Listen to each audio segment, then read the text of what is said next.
ఈ అమ్మవారికి ఎడమ చేయి ఎందుకు లేదు?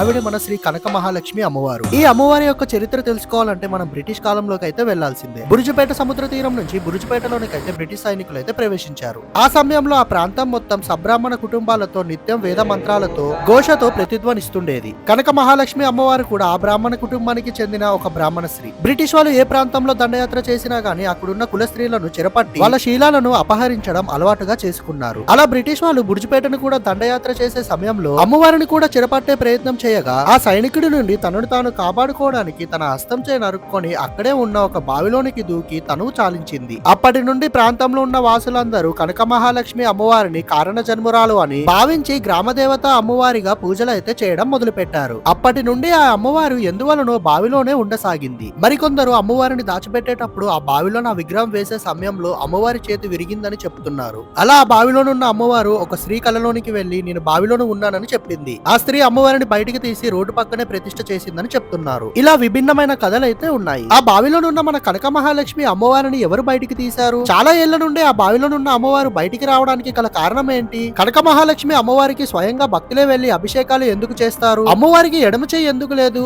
అవన్నీ మనం పార్ట్ 2 వీడియోలో అయితే తెలుసుకుందాం. ఈ అమ్మవారి యొక్క ఆలయం విశాఖపట్నంలో ఉన్న బుర్జిపేట 1 టౌన్ ఏరియాలోనైతే ఉంటుంది. మీరు కూడా ఈ అమ్మవారిని దర్శించుకున్నట్టయితే కింద కమెంట్ చేయండి.